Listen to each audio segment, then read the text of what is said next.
All right, we are live right now. I don't know why. Oh, my camera's turned on now. Not seeing anything with my camera. Okay, there you go. All right, beautiful. All right.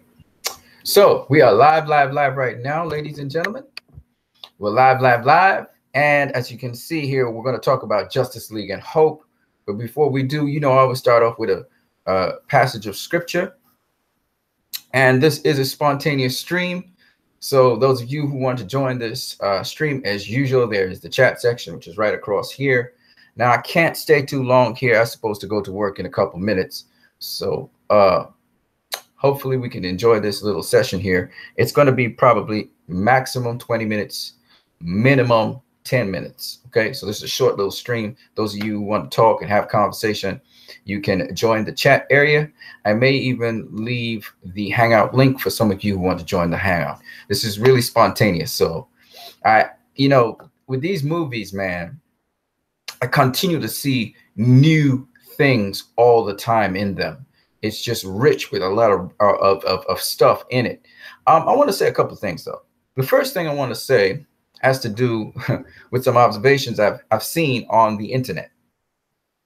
And there are people in the internet that are just, you meet all kinds on the internet. And people, because they're under the guise of not being known, and they're not putting themselves out there, they're staying in the shadows, they're able to say all kinds of mean things, as well as they're also able to really say some things which really are ridiculous things. And it's just interesting because people are not seen on the internet, because I don't know you or see you personally, how people express their opinions without any sort of responsibility. Let me get into some scripture first, because I always start with scripture, and I always have good intentions for everything. And I have a couple of things to say so that a lot of people will understand where I come from, because I'm not one of those people who is a hater or anything like that. No, I don't hate nobody. All right, let's start off first with the scripture. So the scripture that I'm going to be reading from today comes from Psalm 78 again. It's a very long psalm. It has a number of verses in it. And for those of you if you know songs, they have verses and choruses. Well, the psalms are written in verses. In fact, the whole scripture is written in verses, and there's actually a cadence or a rhythm to how scripture is done. Actually, there's a certain particular rhythm to it, which is very interesting. Anyway, for those of you who don't know too much about scripture and stuff, or you have not really appreciated the different religions and cultures of the world, because there's always something good to get from everything. And shout out to William Ruffin once again, my brother from another mother in another part of the world right now. I really appreciate him, as well as so many of you that come on my channel and speak that I have not mentioned your name so far. I can think of a couple of y'all off the top of my head. Shout out to all of you. If you are in the chat section right now, if you go across the chat section, you start to chat, remember, you can participate in the chat section. I'll try and put the link in the Hangout. I don't have much time, so let me get to it. So Psalm 78, I'm going to read from verse 58, and then I'm going to skip a couple verses and go down to the end. So it says, "For they provoked him to anger with their high places, and moved him to jealousy with their graven images. They worshipped idols. When God heard this, he was wroth," or angry, "and greatly abhorred Israel," hated them. Now, this is interesting because Israel is God's chosen people. That is at least what people say. It was his chosen people. And so for him to hate his own chosen people was really terrible. "So he forsake them, and he forsook the tabernacle of Shiloh." Shiloh is the presence, the glory of God. "The tent which he had placed among men." Tent meaning his house. So this is where he lived among men, physically in a sort of spiritual manifestation.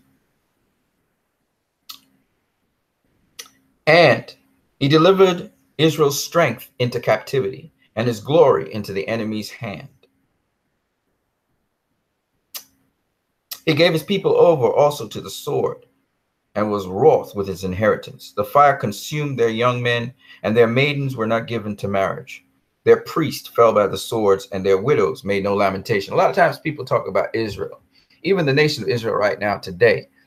And people say, oh, well, they're God's blessed people. They're God's chosen people. And that means that Israel is immune from disaster and so on and so on. No, this is the same Israel. Well, sort of.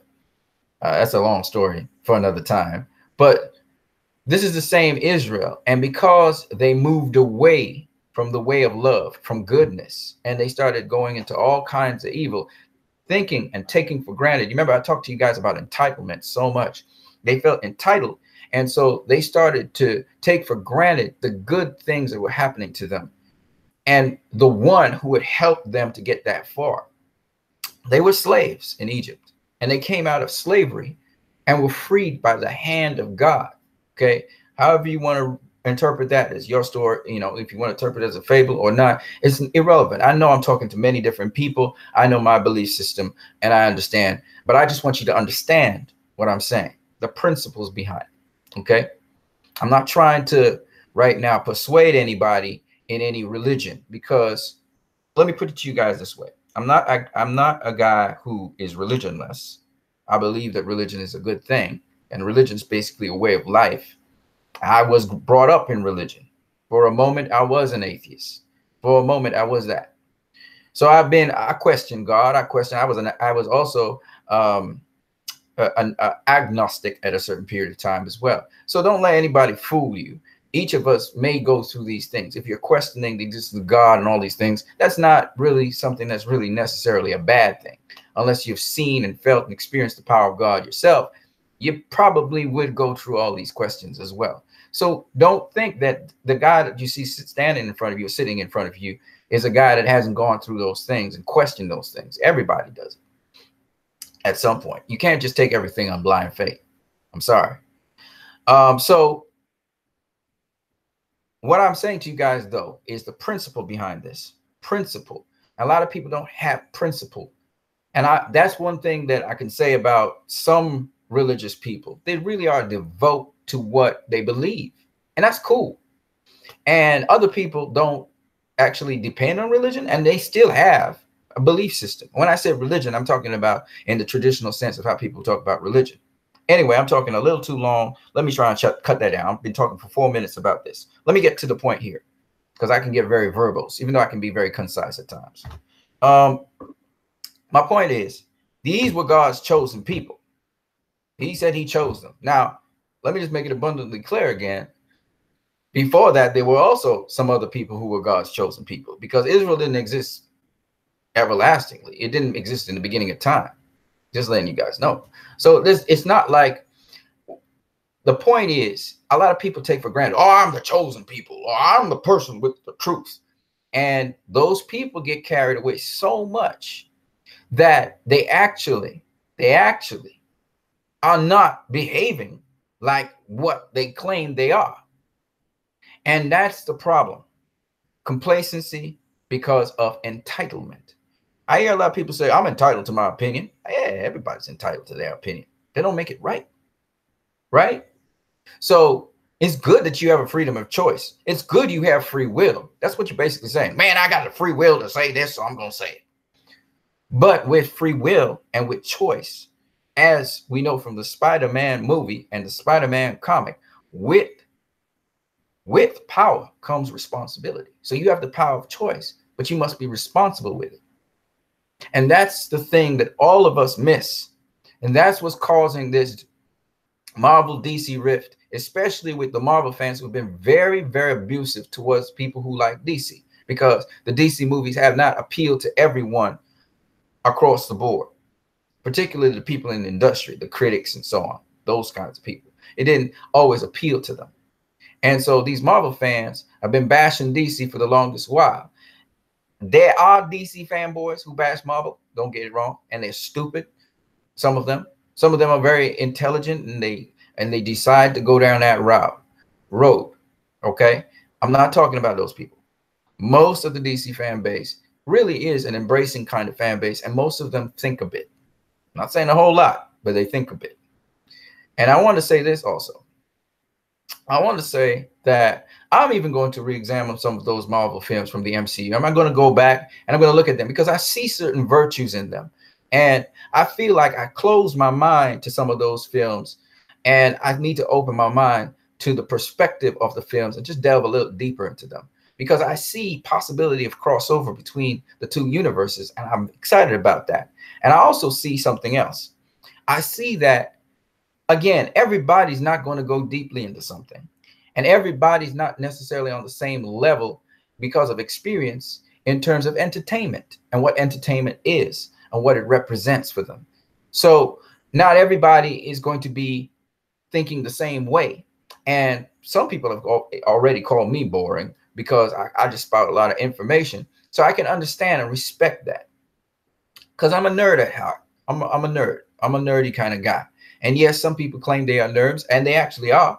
And they're nerds in a different kind of way, in a traditional kind of way of the nerd, you know, where they're traditionalists and they follow things. I'm a little bit different. I keep on looking at things through different lenses. I constantly challenge myself to look at things differently. So that's why I even going back to evaluate Marvel, because I feel like I may have been dismissive of it, but I may need to reevaluate certain things and look at it in a much more with a much more deeper lens. Stop being so dismissive, because usually when you're dismissive of something, it's because you assume that it has nothing much to offer you. But sometimes when we, even things which are make you feel uncomfortable, things which challenge you, or things which are just terrible, like to tell people, hey man, go back and watch that blockbuster flop in Batman and Robin, and really try and examine it to see the other ingredients in it. And I had to do that a number of times in my life. So I think I'm going to do that to challenge myself to look beyond the obvious, which are the flaws,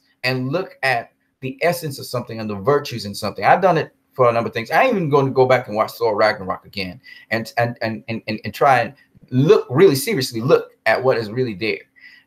I did, but I feel like I still didn't give it the fairest of fair shakes. So I'm one of those guys who I like to challenge myself, to push myself further and really look into something and look past the things that personally grate against my nerves, to be able to see more in something. And I challenge everybody to do that. It's not, I know it's entertainment, but it doesn't mean you have to stay in your own sphere. Sometimes you need to open up your appetite, or at least if you haven't opened up your appetite to different things, at least understand it even more, why people might love this, or why people might love that. All right. And not just be dismissive of people, and also look down on people because they may have seen something that you may not have seen, which they find virtuous to them because of their circumstances or their upbringing or whatever. Right. So I thought I would say that, because sometimes, you know, being dismissive of things, we actually overlook stuff. And I had conversations with one or two people, I remember, and they made me open my eyes and say, you know what, man, I probably judge this wrong. I need to look at it again. And that's good. That's productive. That's constructive. All right. Let me go into the chat section before I go on. Gosh, damn it. You know how much minutes passed already? 9 minutes passed. Shoot, I got so much to say. I don't know if I'm going to be able to do that, though. I may have to break this up into segments. Let me just look to see what you guys are doing on YouTube. Remember, you can also join the chat section as well, as the chat section's over there. You guys can go ahead and talk about it. I know it's a weird time of the day. It's 3:21 p.m. Where I live, it's probably 6 something. In the West Coast, it's probably what? It's about what? It's 3 something now. 7 hours, 6 hours, 9 something somewhere else. Maybe where William is 9 o'clock, maybe 8 o'clock. All right, let me just have a look at you guys here over on YouTube. I tend to sometimes talk a lot. That's the only problem. I tend to talk a lot. Okay, nobody in the chat section. All right, cool. We're going to just keep it rolling because I got to get this video done. So I want to show you guys a couple of things. There's a couple of things, though, I got to get off my chest because it just annoys the crap out of me. And let me just get out of Facebook here. It's a couple of things that really annoy me, man. So I'm just going to say it. All right. Oh, Desiree. What's up, Desiree from France? Shout out from France. Desiree, hi there. How you doing there? I hope you're doing well. Vega Thorn, been a while. Woo! Wow, look at that. You guys just popped out of nowhere. Yes, man. I hope you guys are doing well. Vega Thorn, where you from, man? Give us a shout out. I know Desiree comes from France. Vega Thorn, where you come from, bro? All right, so let me continue here. Oh, that's good to hear. Oh, I'm doing all right. I'm doing all right. I just need to go out to work. I had to go and sell some drinks and stuff. I usually do music lessons, sell drinks. I also do some, I haven't done a lot of online editing and advertising of late. and I had to take a break because my stomach was giving me problems. That's why I was doing so much videos for you guys. Vegathon's from California, West Coast, baby. Oh, West Coast in the house. That's nice. That's nice. Sweet, sweet, sweet. That's good to hear. What part of California? Southern California? Where you from? SoCal? I was down there, but many years ago, man. All right, guys. I'm gonna get into what I want to show you guys right now. And you can always leave your comments in the chat section. Right now, I see the feed is breaking up. I don't know if it's me, if it's my internet, or if it's you guys. I don't know, but my stuff is breaking up right now, which is sad because I really want to spend some time with you guys. But again, I'm getting some challenge with my feed. I don't know if you guys are hearing me all the way through. I'm refreshing my feed just to see if everything's well. Desiree and Vegathon, nice to have you both. Let me get into it. Let me get into what I have to tell you guys today. All right. So we're talking about Justice League and Hope. I said there's something that irritates me, so I'm going to talk about it right now. So I went up on, you know, I go to Filmic Box because they got a lot of Justice League stuff and a lot of all kinds of movie stuff. Actually, I go also to Filmmaker FM and what is it again? Another one with Filmmaker, right? Now, and I go to the people doing tributes to Superman, even in Justice League. And I see that there's also a project where people are trying to do over the whole Justice League movie and put in stuff from other previous DCEU movies, basically Hans Zimmer and Junkie XL stuff into the movies. Vegathon, you hear me now? All right. Are you from the West Coast? I'm sorry. I know you're from the West Coast. Are you from Southern California, SoCal? I was down there a long while ago, almost 9 years ago. It's crazy how time flies. Yeah. Shout out to you, Vegathon. Where you from? Let me know. Right. Back to what I was saying. Yeah. So I'm kind of annoyed that people are using everybody knows as if that's a theme, a beautiful theme for Superman and Justice League. Do they understand that Justice League is like the crowning act of the trilogy and it's a triumphant story? It's about overcoming. And this appeals to Justice League and Hope. And I'm going to show you guys what I mean. So the music was never going to be mopey. It was never going to be depressing. It was never going to be serious. And even though everybody knows started off very serious, that is not the theme music of this movie, okay, for Justice League. And everybody keeps on doing their tribute to Superman in Justice League with this everybody knows music. It annoys the crap out of me because I'm a musician. Santa Monica, woo, that's a beautiful place, man. That's a cool place to be. You got the beach right there. Well, I assume the seaside, you know, Santa Monica. That's cool, man. Been down that side. All right, man. Well, Vegathon, it's nice to have a Cali up in here. Love Cali, SoCal. You guys, you know, been pushing the frontiers with clean energy and clean stuff, and that's been awesome. I've been up in that side. You know, the culture up in California is interesting, to say the least. They are kind of laid back, but they're not really. The Mexican people are cool. They're dope. I used to get along with the Mexican people real easy, and I'm a black guy, but I really got along with them pretty good. The trailer's theme Come Together should have been used a bit more. Yeah, it's glorious in the trailer last year. Yeah, so these fans doing these fan trailers and these fan edits really annoy the crap out of me. Batman v Superman, they called Superman emo Superman because he was going through a hard time. But Batman v Superman, what a lot of people don't understand, even the color tone, the color palette in Batman v Superman was supposed to show you a lean year for superheroes. That people were very conflicted about superheroes. You saw people conflicted about Batman in Gotham. You saw people conflicted about Superman in Metropolis and in the world. So Batman v Superman's like The Empire Strikes Back. It's basically a movie that is a lean time for superheroes in the world. Okay.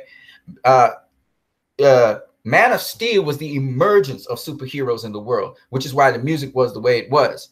In Batman v Superman, it was a lean time for superheroes. They weren't always, and some people saw them as a hero, but a lot of people also saw them as something that was terrible, to be feared, a nuisance, danger. Okay, so that's why Batman v Superman's music was that.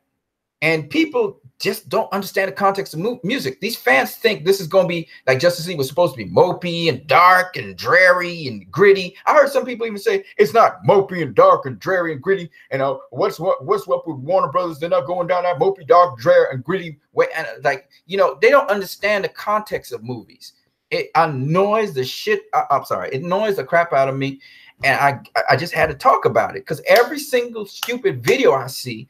And some of the Snyder Cut people, especially with the recent, I'm a Snyder Cut guy. I'm saying release the Snyder Cut. I want to see the Snyder Cut. But oh, come on, people, man. Didn't you hear Junkie XL's music in the sneak peek? Didn't you hear it, man? It's triumphant. That Man of Steel theme, bomb. Oh, man, and how it beats it. It's just pulsing. That's what you have to use in that movie. And it's like, you just, you know, yeah, there's tense moments where you use Junkie XL's tension music, or you can use Danny Elfman's, whichever one you want to use. All right. Danny Elfman gets a little crazy with the horn sometimes.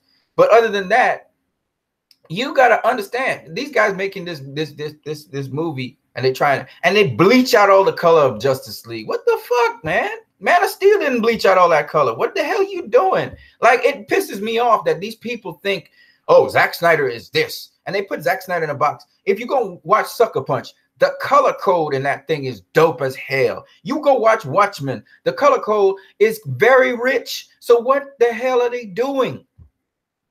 Trying to cram. Their perception of Zack Snyder is so fucking limited, man. And it pisses me off. And they call themselves. Anyway, I don't want to be negative too much. But it's just something I had to get off my chest, guys. You know, this one-dimensional way of thinking of a director. Because the rumors and the circulated media said that Zack Snyder's a visual director, and Zack Snyder, he can only do these bland, ugly movies with loud music.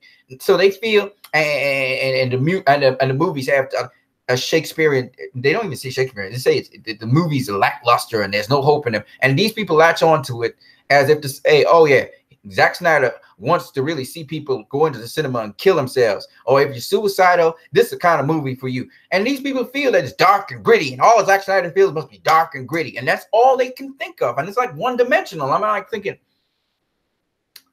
Man of Steel went through some hard times in Man of Steel, but it wasn't dark and gritty. And then when I went to Batman v Superman, yeah, Superman had a rough time and Batman was having issues.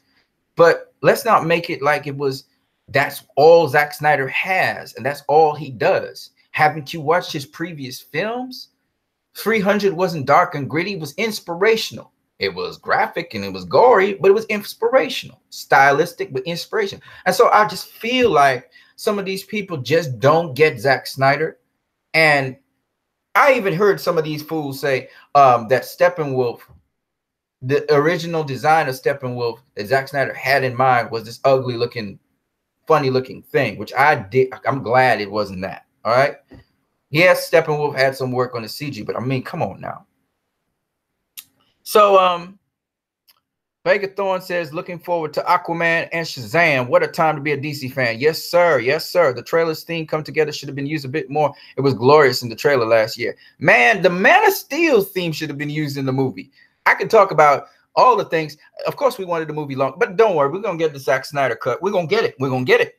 Keep on pushing for it. Keep on pushing for it. Don't shit on the film that's currently in the cinema, but push for what you want. Always push for what you want. But yeah, Vega Thorne says Justice League was a fun superhero film. Hell yes. Not only fun, it was epic, man. That shit was epic. Not as epic as Zack usually does his epic films, and the third act was a little bit lacking, but it was epic as hell, of course. And I love the film. I love it. So while you guys are talking in the chat section, I want to show you guys something. All right. So I may not be engaging with you guys right at this point in time, but just go with me because I want to show you what Justice League was about, hope. And I'm going to do it in a very simple way. The whole movie was about hope. If you think about it, the characters, when we meet them, except for Batman, the characters that we meet in this movie, Batman and Wonder Woman are the two that lead the team. They all are not filled with hope and purpose. You look at the Flash, he's standing, he's a superhero, but he's marking time as a person. As a person, he's going nowhere with his life. And his father says that. And he has issues because of his father. He's bugged down by that. When you look at Cyborg, he doesn't even know what he is. He doesn't have a reason to live. He feels he's cursed. All right. No hope. These two characters have, Flash has limited hope, and Cyborg ain't got no hope whatsoever. When you look at Aquaman, he's an outcast. He's helping people, but he's on the outskirts of both worlds, the sea and the land. And he's a loner, right? And he likes going alone. He's a very intelligent, clearly he's a very intelligent guy, but he's alone in it, right? And so you see that all these characters, they're not filled with hope. You know what I'm saying?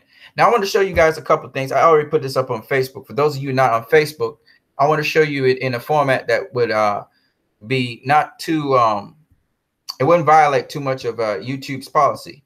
So let me get up in here and let me just use screen share for a minute. I got to move faster than this though. So I'm using screen share here. Okay, we should be up and running. You can see a whole set of stuff going on. And let's talk a little bit about hope, okay? So hope basically says that is true hope. There are two types of hope. That better things are coming on the horizon. Hope is the possibility of a positive outcome. That's what hope is. And the thing about Justice League, now, most superhero movies cover hope, of course, and talk about hope. So if you're dismissive of Justice League, you'll think, oh, that's the same kind of superhero like other superheroes. But no, Justice League is very instructive about hope. And hope, when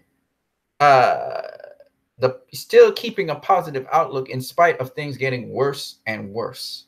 And Zack Snyder and a lot of other people took time to develop this story from Man of Steel to the present time. And that's why it pays off so big, even though the movie is not as exactly how Zack would have wanted it to be. This theme was very rich in this story.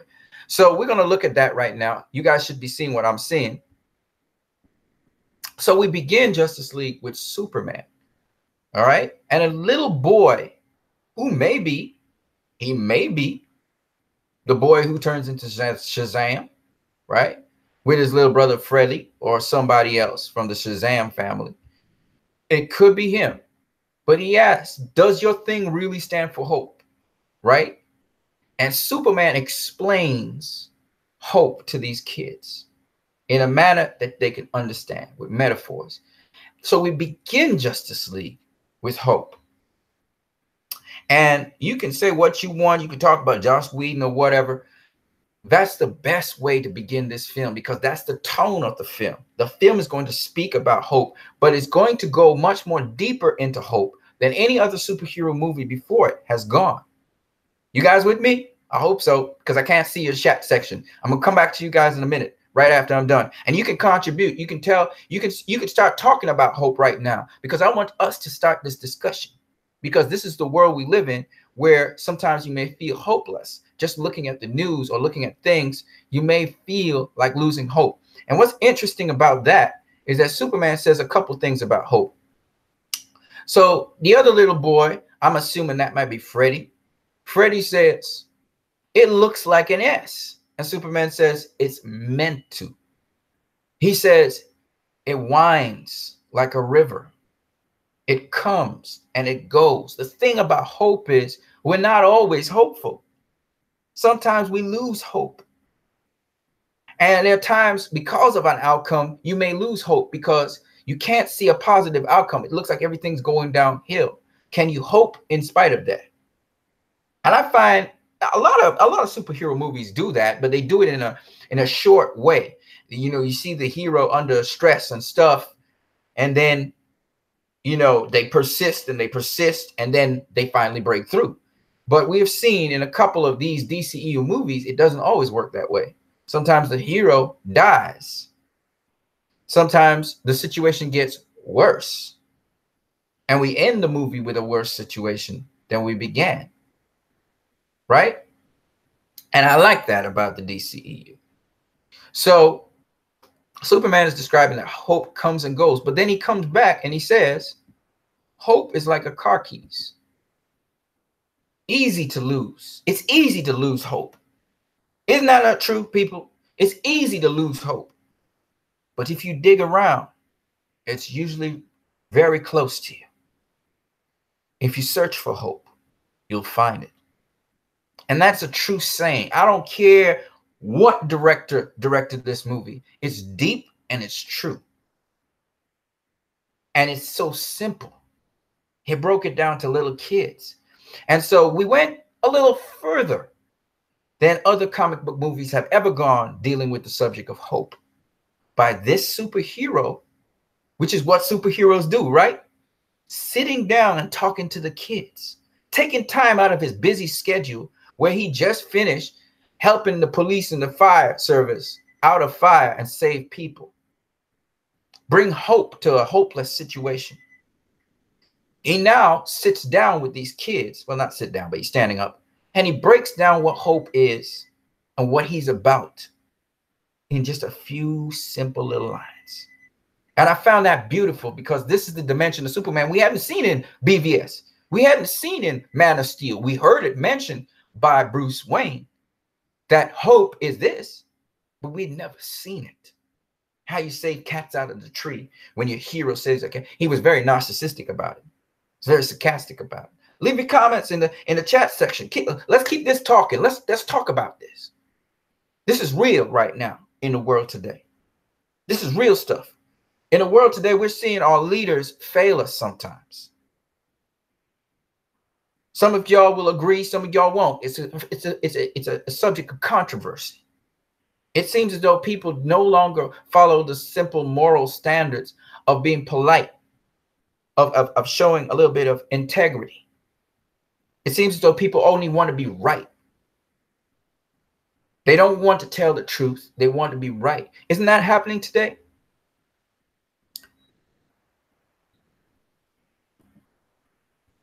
That leads me to this picture you see here. And this picture shows you a terrorist. And this terrorist has a bomb.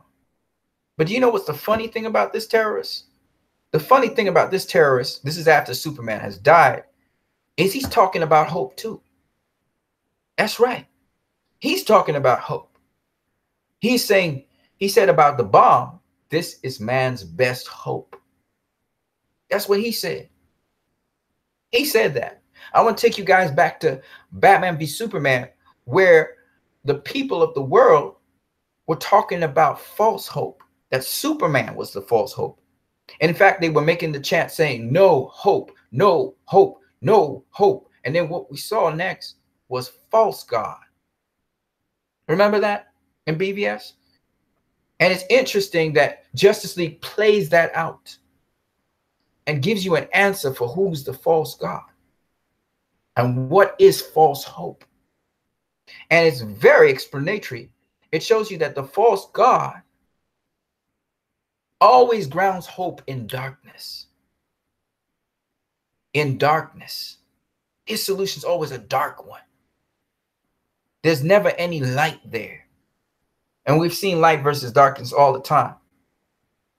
So the difference between those people who would ask for peace, a true God and a false God, a true God asks for peace in light. But a false God asks for peace in darkness, to do something evil, something bad. You think of Superman versus General Zod. General Zod wanted a world for his people. That's a good thing. Superman wanted a world for his people too. But Zod was willing to kill people, a whole planet, so that his people could live dark. Superman was willing to open up his arms to General Zod so that his people and Earth would coexist. Light. So this terrorist is a false God. He feels he's a God. He's playing God. He's giving the solution to the problem since Superman's gone. And his solution is to carry everything back to the dark ages. Notice the word dark there. That's his version of hope, which is a false hope, which BVS hinted to. And now we see it in Justice League.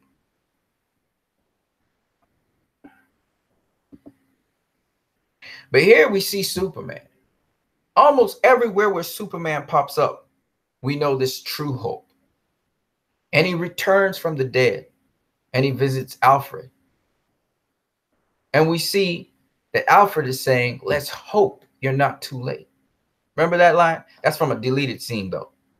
I wish they had kept it in the Justice League film, but apparently runtime was Warner Brothers' priority. I know some of you guys are ticked off by it, so am I, but it is what it is. We still got the deleted scene, which I hope somebody puts into the movie. That would be good. So here we see pure hope, true hope, not hope in darkness, but hope that brings light out of darkness. And here Alfred is saying, let's hope you're not too late. Isn't that awesome? And then he goes on to, then we go on to see Batman.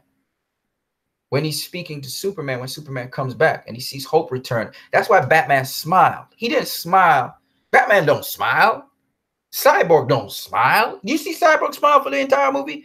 It's only at the end with his father he's smiling as he displays his powers and he's able to transform himself into a humanish, much more humanoid form in front of his father's eyes. Of course you're going to smile because you got hope now and you're empowered. And that's what you saw in Batman's face when he smiled. He was surprised as well that Superman showed up because the shit was hitting the fan and it looked like nothing was going to work. And he couldn't stop Steppenwolf. Ain't nobody could stop Steppenwolf. And Superman kicked his ass.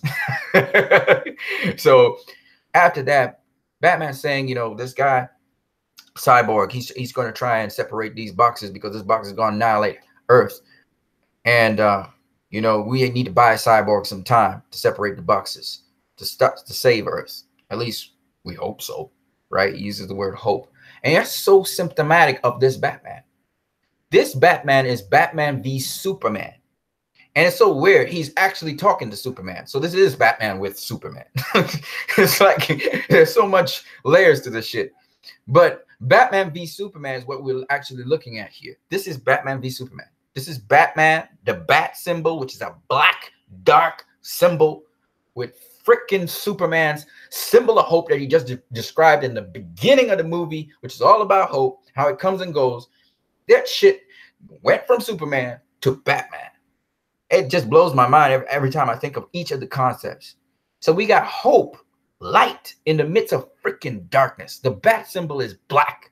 It's dark as hell. Batman is the dark fucking night. Okay. And to have him have hope in the center of his freaking chest is crazy. You guys got to understand what I'm saying. Let me see if I can put this into perspective for some of you. Adolf Hitler's a fucking dark individual. Imagine Adolf Hitler suddenly having freaking flaming hope in the center of his chest, like Mahatma freaking Gandhi, like freaking Martin Luther King Jr., and suddenly turns around and says, shit, man, what am I doing? What the fuck am I doing? You know, sorry about the F-bombs, but the point is, he just suddenly turns around and realizes he's fucking up, and he just suddenly turns and starts to try and find peace with the Allies and try and turn around the world and make it a better place for everybody. It's that shit I'm talking about. Do you guys understand? Batman's not a dude who is optimistic. Okay, he's kind of optimistic, but he's 19 out of 10 times. Batman is a guy who's filled with narcissism and sarcasm. Hope, yes, he's hope to the people of Gotham when the symbol shines in the dark sky, no doubt about it. But he's not a guy that inspires people like that. He's not an inspirational dude. He don't do inspirational. He don't, even in Justice League, he didn't do much inspiration, but he talked to Alfred from his heart. All right, man, this is crazy. Seeing Batman v Superman right in front of us. This is Batman v Superman in the flesh. That's Batman v Superman. That's what Batman v Superman means. That's what Zack Snyder carried into the movie from Batman v Superman: Dawn of Justice. Now it wasn't just the dawn of justice, it was the dawning of justice. Shit, we was on the verge of seeing justice completed. We was on the latter end of the dawn of justice right now. And on the eve of it, he's talking to Superman about hope. What the hell? Superman's supposed to be talking to Batman about hope. Batman be talking to Superman about hope? Really? Do you understand what this? I don't think you guys understand. Of all the go read all the comic books. all the comic books about Batman. Yeah, he's the tactical genius of the league. Yeah, he always has a contingency plan. When last have you heard Batman talk to Superman about hope, or anybody? Ever. This is revolutionary. All right? Man, so we see Batman talking hope to Superman, of all people. Okay? Man, and he's looking to Superman for advice. It's just crazy. Superman makes a joke to him. So at the end of the movie, we come back to darkness versus light. And our darkness was deep. And it's so funny that they choose to pick Gotham of all places. Gotham is Gothic. Gothic and Gotham means darkness. Freaking darkness. So they take darkness and they show you it on the screen. Our darkness was deep. Gotham's a dark place, man. So he takes Commissioner Gordon and he sends up the bat symbol. And I love that it's Gotham they go back to, because the movie begins at Gotham and Superman's there and Batman's recruiting the league. They come back to Gotham. You got to understand the symmetry in the movie at the same time. They're stressing on hope, right? This whole movie was about hope. It doesn't matter how you look at it, hope. And so what blew my mind, what blew my freaking mind, was saying that the darkness was soon to swallow all hope, like how Batman was soon to kill Superman and BVS. Do you guys understand? When Lois Lane is talking, she's talking not just from the perspective of Justice League and the darkness from Superman's death and the terrorists and all these people who epitomize that, and Steppenwolf, you know, and even Doomsday. No, she's talking even beyond that, because we're referring to Batman right now. We're watching a Batman right now. And in Batman's heart, the darkness was about to swallow up his hope. He was about to cross the line. Besides that, he was also literally going to kill Superman. And Superman was the symbol of hope. So is that you're seeing the metaphor and you're seeing the literal thing happening. It's the shit that Zack Snyder be pulling on y'all. You know what I'm saying? I really respect the guy. I love the guy. I don't worship him, but I love him. I love his messages. So it's all of that shit roll up in one. And then Gotham itself is dark. So when we see the light, notice that the bat symbol is dark as hell. But you still see light around that dark symbol. And with Superman in his chest, I wish they had dropped that S sign in the middle of that. That would have blown the shit away. But anyway, she was saying the heroes were there all along. And now they've come out of the shadows to show that hope is real. And I told you, we're looking at false hope versus real hope. You understand what I'm saying? So I just found that mind-blowing. And then where did she go to the next? What do they come to next? Superman. The movie began with Superman and his shield, the S symbol, and it ends with Superman and his S symbol. I had to share this with you guys live, man. I want to hear what you guys got to say, because this blows my freaking mind how dope as hell this movie was. This movie was dope as hell. You know what's in the background? I think it's in the Daily Planet. Maybe it's the Daily Planet. Nah, that's not the Daily Planet. But anyway, the point is, it's dope as hell when he rips that shirt open. Then he flies up into the sky. And she's saying, look up in the sky. And if you think about it, everything had to do with up in the sky. You look at the bat symbol is up in the sky. And that's hope for Gotham. You look at Superman, he flying up in the sky. They say, up in the sky, it's a bird, it's a plane. No, it's Superman, right? Now we actually have context to that. Now we actually have depth and meaning. They look to Superman for hope, but more than that, they think that there's hope in the world. That hope is independent of Superman as well. It could be in their own hearts. And now it's beyond that, as Lois Lane said, to all the heroes being there so people can keep their hope alive. I just find that just so crazy, man. I had to share it with you guys. And I did a little video clip of this, but I can't show you all the... Yes, it's meant to. It's like a wine, like a river. It comes and goes. You know what I'm saying? So you can see the difference between false hope and true hope. And believe you me, there's something called false hope. You guys know that, where people pull your strings and they make you promises and then they don't deliver, right? And they got you all hopeful. We see it all the time.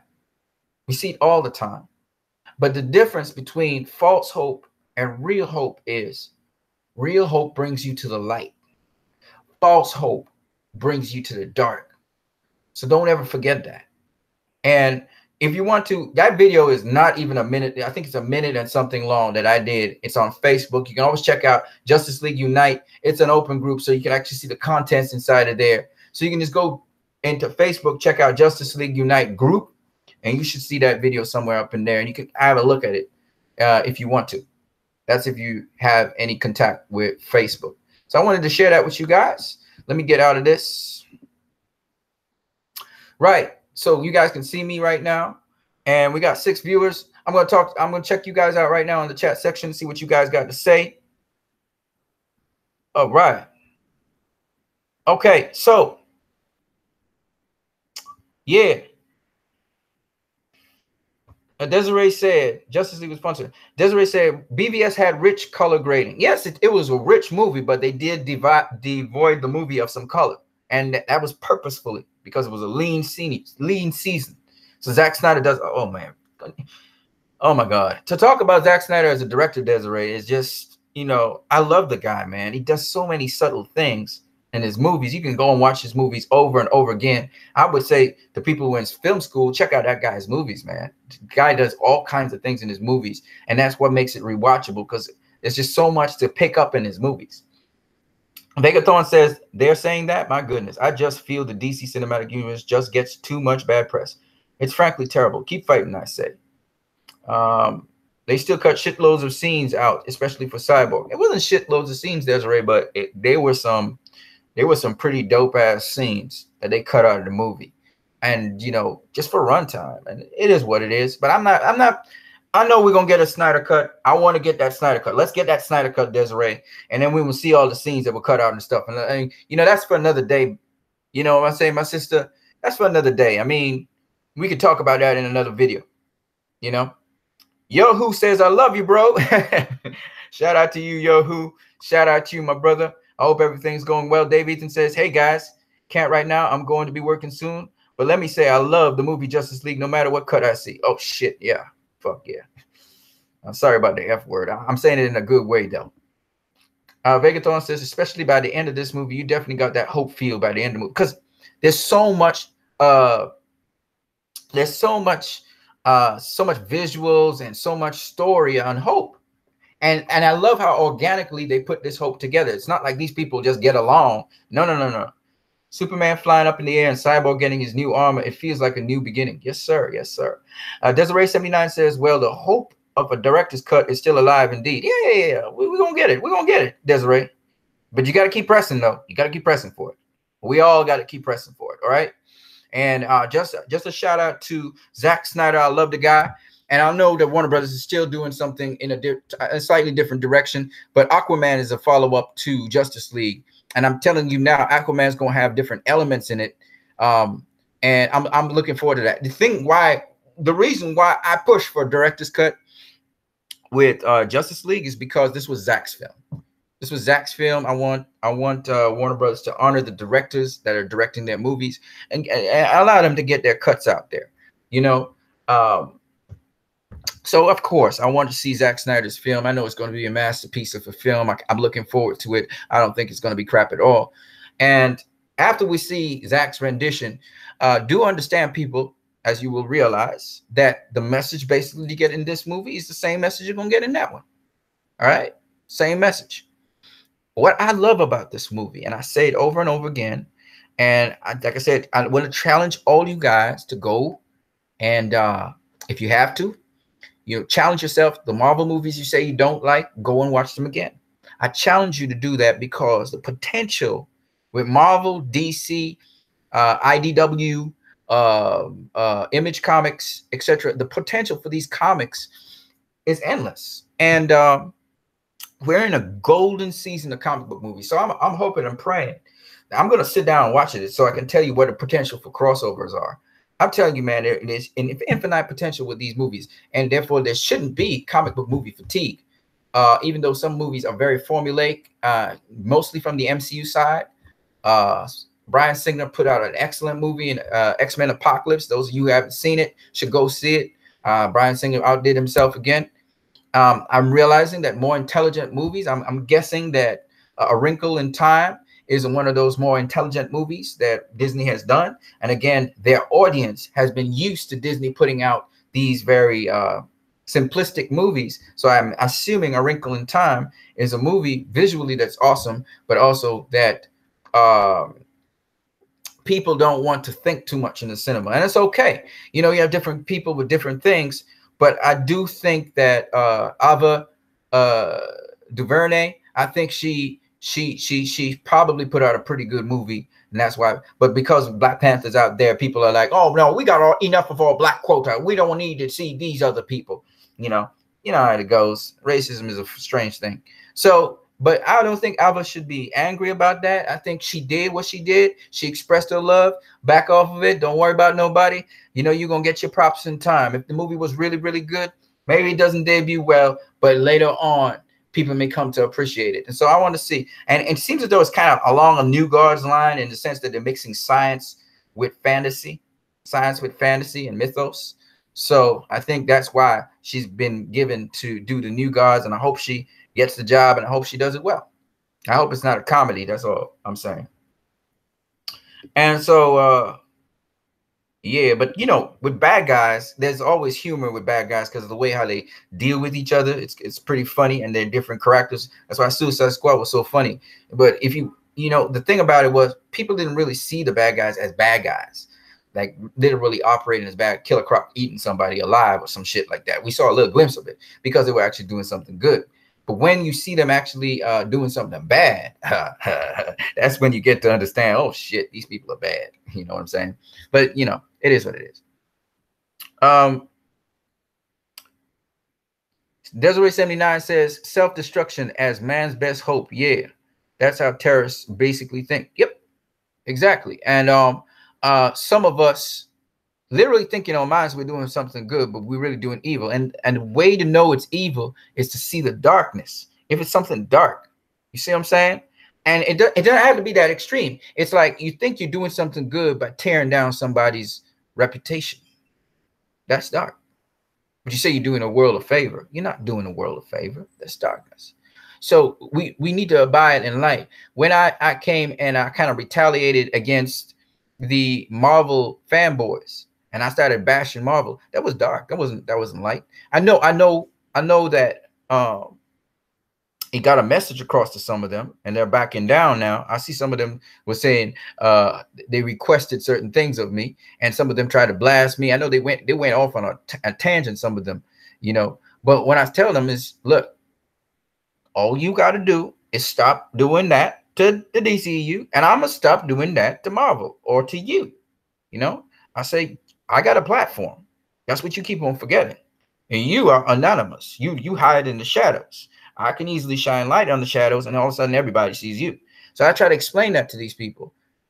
When I warn you about something, I'm not warning you because I'm trying to show that I'm powerful and good. I'm not on that shit.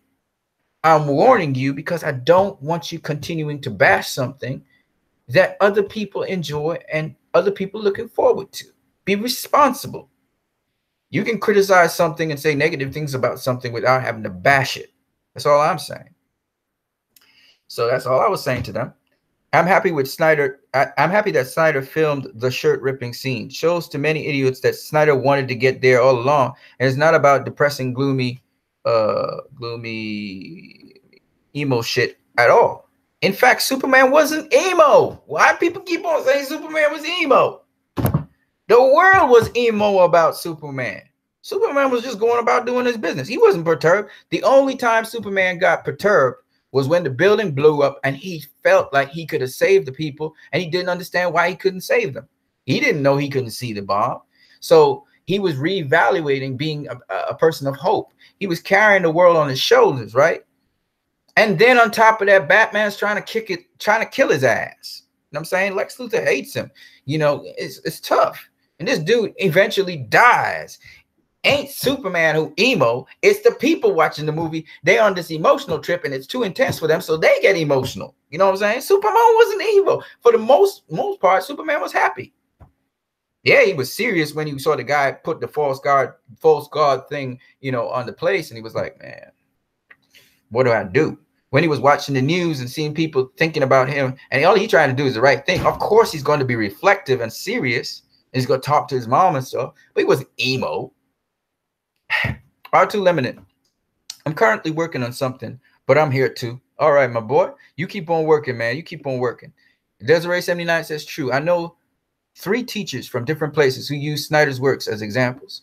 Man, it's just so much in his stuff, man. Especially Sucker Punch. For those of you who didn't see Sucker Punch, you might think it's just a Pulp Fiction thing. No, it's a psychological story into the mind of a young girl who has been abused, and she's looking to find escape, and she goes into escape, but she still has to confront the reality, even though she doesn't stay in reality. So it's a really dope movie like that.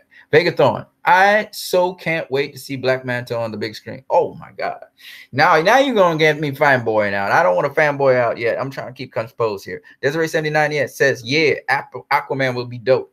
Desiree 79 says, I didn't say he was emo. Many idiots say he was. I know. That's what I'm saying. I understand where you're coming from. Trust me, I understand where you're coming from. Yeah, I know. I'm just saying, I agree with you. Actually, we're in the same mind. I'm just saying that, you know, a lot of people say he was emo, and it annoys me because he wasn't emo. Okay, he was Superman. Just that this is Superman placed in a situation that we have never seen Superman in. How does he react? So I think a lot of times, like everybody was saying, you know, the Man of Steel Superman was different to the other Superman. No, he's the same Superman.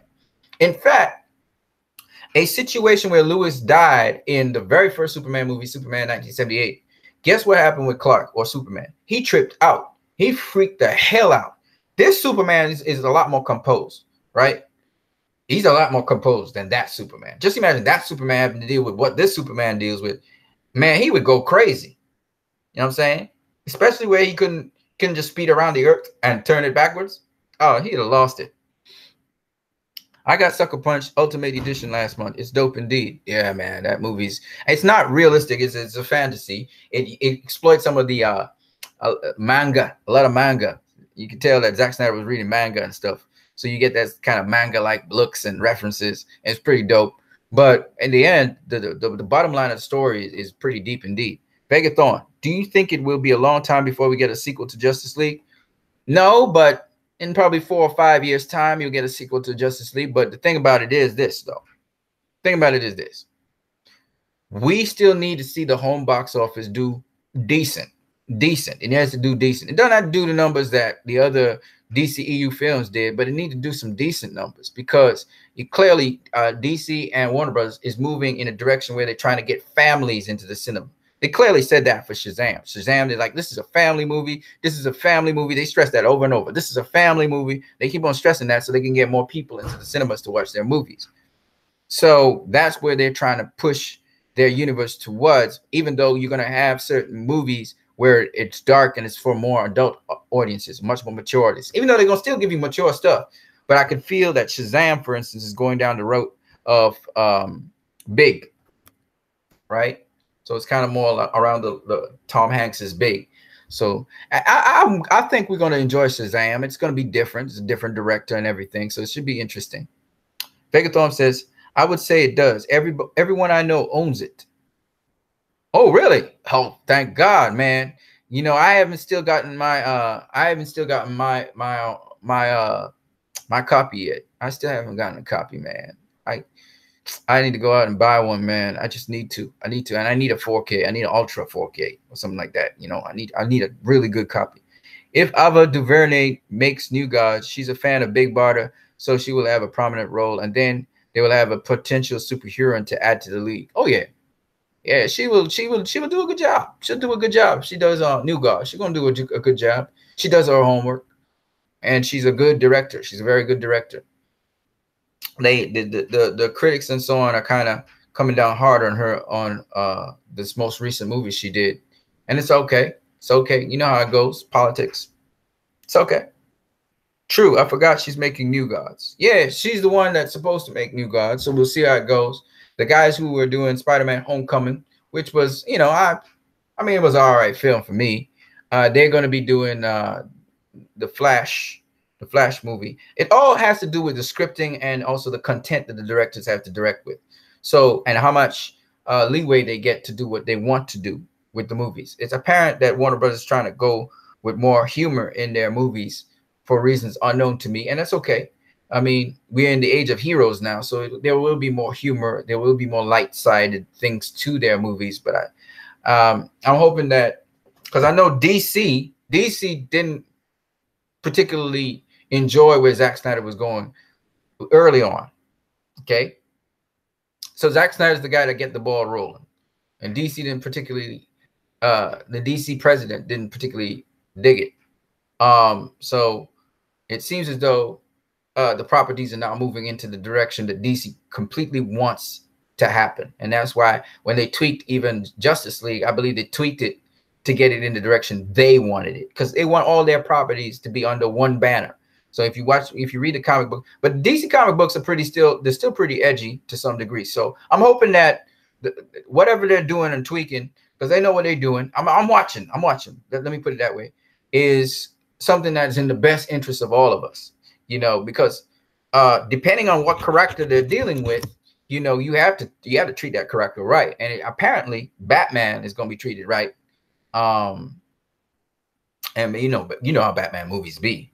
So that's the kind of thing I'm talking about. R2 Limited says, I've bought Justice League on digital HD. Man, you should have bought digital 4K, man. UHD, Ultra HD. That's the one you should buy, man. Although I haven't watched it yet. All right, man. All right, digital HD. I wanted to buy it online, but I don't have a credit card, so I can't purchase online. Desiree, the Russo brothers did You, Me, and Dupree, and see where they are now. Some filmmakers have great potential. That's not necessarily apparent at first. I think Ava can pull it off. Oh yeah, she can pull it. She's a good director, man. She gonna pull it off. Yeah, it's good to see another woman directing a film. I like that. I like that idea. I would like to see what her perspective on New Gods is. So yes, absolutely. And I know she will not leave us any stone unturned. So she's very thorough. So I'm absolutely comfortable with her doing it. If Warner Bros. picked her, it's because they looked at the story. She saw the story. She saw what it was. She had to look at it, and she was like, yeah, this is my thing. I'm dying to do this. I would love to do this, And I don't think, if you think about it, there's only a handful of women directors at the top level. So to have Ava up there and the first Black woman director as well, not to say, again, it doesn't really matter, but it's just she represents a demographic that would be represented. And I just feel that would be nice as well. That's just the icing on the cake, though. That's just whatever is the best director for it. That's what matters. If she doesn't, if Warner Bros. Decides tomorrow, nah, we're going to go with another director, fine. It's not a problem. You know what I'm saying? So it is what it is. Whatever they work out, whatever they think is best. And I'm pretty sure she's working on something with Warner Brothers before even that movie comes out. So it wouldn't be surprising. Desiree says, same for the Flash directors. Absolutely. And again, the thing about directing and these directors and what they get and what they do, it is what it is. I mean, the director does directing. The person who does the script, yeah.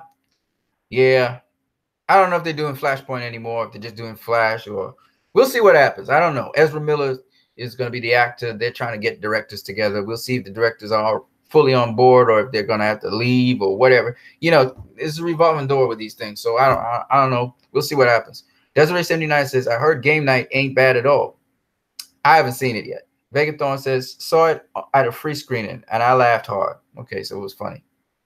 I mean, funny is, if Warner Bros. Is going to funny road, we're fine. But I'm not really into the funny all the time. So Justice League was not really a funny movie. There were some funny moments in it, but it wasn't really a funny movie. So I want to see what they have in store. I'm not going to say anything until I see what they're putting up. Like I said, when I saw those two directors that they wanted on board for the Flash, maybe it's because of Ezra and what they want to do with Ezra, but I'm not quite sure, Brian Jackson, I believe the reason Marvel fanboys continue to trash DC is because most of their movies are one and done. With DC, you can watch them over and over again. Love DCEU. Well, let me put it to you this way. This is what I'm going to do. I know Marvel's more literal with their comic book heroes. And the one thing I can tell you about Marvel is they satisfy their demographic. What I mean by that is the action scenes make you feel, oh, man, that's, what you see on the CW with their action scenes is a little bit a lower tier than what you see with the Marvel Avengers. the movement of the Marvel Avengers and the stunts and the action is quite attractive. So I can understand why people like Marvel for the action. Remember, comic book movies are supposed to just mostly be action, right? Action, a little bit of dialogue, a little bit of jokes. You know, that's what people think of comic book movies today as, not something deep that you have to reflect on and, you know, like a masterpiece, like a tragedy. People don't, you know, they like the little emotional beats, but they don't really like no deep, nothing they had to think too much about. That's what they think comic book movies are. Obviously, they haven't seen Spider-Man, the first two Spider-Man movies. While it had action, it had a lot of emotional beats in it that were deep and were conflicting. And I like that kind of stuff. Obviously, some people haven't seen Unbreakable. Unbreakable is not an action movie. It's actually more of a drama. So for those people, I mean, even if you watch Watchmen, Watchmen's more of a film noir, right? It's more of a investigative detective story, right? So at the end of the day, it depends on your taste in movies, but most people think of when a pop culture feels comic book movies are what Marvel is giving them. It's not what comic book movies are. They are deeper than that, but that's what people think. So what happens is that you will find people will watch a DCEU movie, but they ain't gonna then watch a MCU movie, but they're not gonna put that on replay and watch that over and over again because there's only so much you can see. Even though they do have little Easter eggs in them and stuff, right? They had, like, for instance, Agent Ultron had a little Easter egg about Wakanda, right? And it was a link, right? How Tony Stark's father used to talk about that. That's how they got the shield for Captain America. So there was little Easter eggs there, but nothing on the level of what we see in the DCU. The DCU is connected in a whole other different kind of way, and also a thematic kind of way. So, but I'm going to go back and watch the MCU. Like I said, I'm not trying to try and trash it anymore. I'm going to try and just, you know, pay attention to it, see what I see. I understand why some people like it. And then it's always getting good press. There's always positive things said about it. So it's expected that people will say, oh, yes, this is the premiere thing, even though some of the stuff is substandard. I went to another channel just recently there, and he was talking about the substandard work in the MCU. So I understand. Yeah. Desiree79 says MCU is mostly throwaway filmmaking. It's not really filmmaking. What the MCU really is television. It's television on the big screen. That's what you're looking at, television. It's like an episode. You know, like, you know, how people are saying Justice League is like an episode of the JLU or JL 2001, which is really funny to hear because apparently that is meh when it comes to the DCEU, but it's the greatest Marvel movie over at the MCU. The greatest Marvel movie yet. You know what I'm saying? I don't want to trust the MCU though. I trust it enough, you know. But if somebody pushed me, I got more stuff in the vault. So yeah, so basically the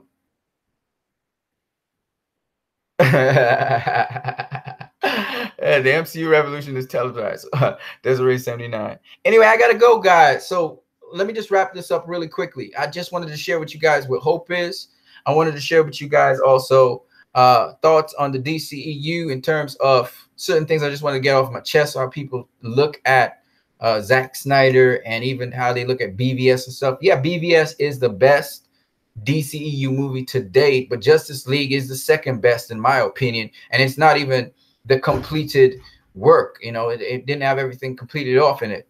And I think Star Wars The Last Jedi is one of those great movies, as well as Black Panther. I think those are great. I don't think that Infinity War is going to surpass Black Panther in any way, shape, or form. I think it's going to become a substandard to Black Panther, but I hope that it still does all the well and the best. And I look forward to Aquaman. That's one of the movies I look forward to this year. I also look forward to what's that film, man? I forgot what the name of the film is.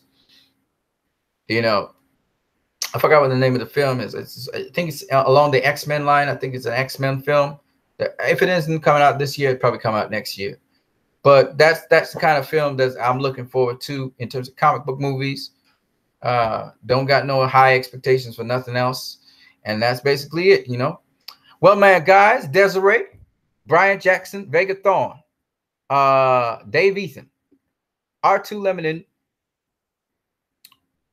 Is that everybody? Did I get everybody? Yoo-hoo. What else we got here? That's it. Right.